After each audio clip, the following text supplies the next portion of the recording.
Halo semuanya, kembali lagi bersama saya di channel Imanime. Di video kali ini, kita akan membahas tentang tradisi perayaan Tahun Baru. Mumpung sekarang memang menjelang Tahun Baru 2021. Nah, salah satu daerah yang paling banyak dikunjungi masyarakat Indonesia untuk menyambut Tahun Baru adalah Tanah Toraja. Kira-kira seperti apakah suasana Tahun Baru di Tanah Toraja? Mengapa orang-orang ingin berbondong-bondong merayakan Tahun Baru di Toraja? Simak videonya ya.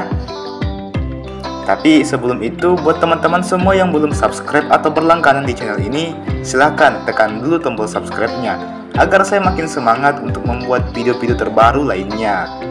Oke? Kalau sudah, mari kita lanjut.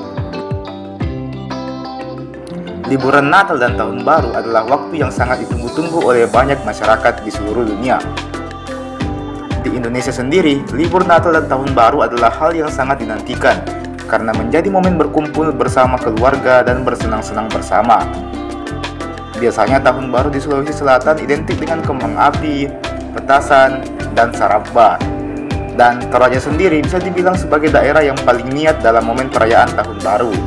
Bagaimana tidak, selalu ada pesta kembang api tiap tahunnya.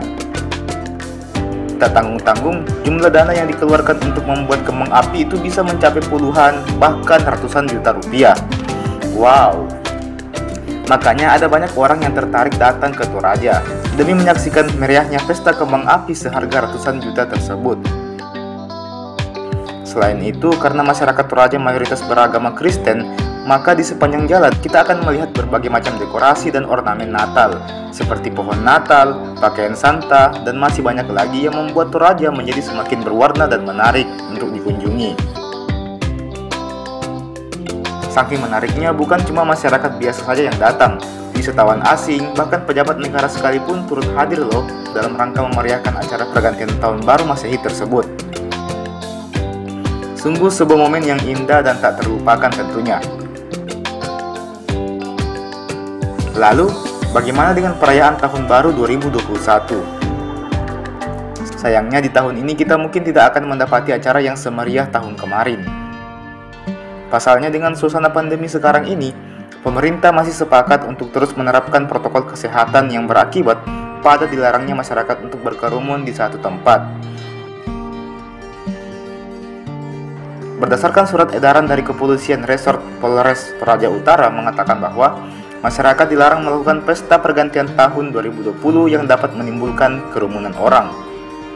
Malam pergantian tahun hendaknya dilakukan dengan cara berbeda dari tahun-tahun sebelumnya, seperti tetap berada di rumah dan tidak membuat pesta dengan mengumpulkan banyak orang. Selain itu, masyarakat dari luar Tanah Toraja yang ingin ke Toraja harus terlebih dahulu melampirkan surat hasil rapid testnya dan melaksanakan isolasi mandiri. Tentunya ingin dilakukan demi kebaikan bersama. Well, tahun ini memang sangat berbeda dari tahun-tahun kemarin. Ada banyak orang menderita di tahun ini. Dan ada banyak event yang terpaksa terlewatkan begitu saja di tahun ini. Semua kegiatan sekolah dan perkantoran dilaksanakan dari rumah. Acara-acara dan event-event keagamaan tidak semeriah dulu karena harus menjaga protokol kesehatan. Well, saya berharap tahun depan semoga bisa lebih baik lagi dari tahun ini. Mungkin tahun ini kita banyak kehilangan momen-momen penting dengan orang-orang terdekat. Namun, semoga di tahun depan momen-momen tersebut bisa kembali dan kita rayakan bersama lagi. Saya juga mau mengucapkan terima kasih banyak untuk teman-teman semua yang telah mensupport channel ini. Tetap support channel ini karena di tahun depan channel ini akan semakin lebih baik lagi. Semoga cita-cita dan impian kita semua bisa terwujud tahun depan. Amin ya rabbal alamin. Terima kasih, selamat berlibur dan sampai jumpa di video berikutnya.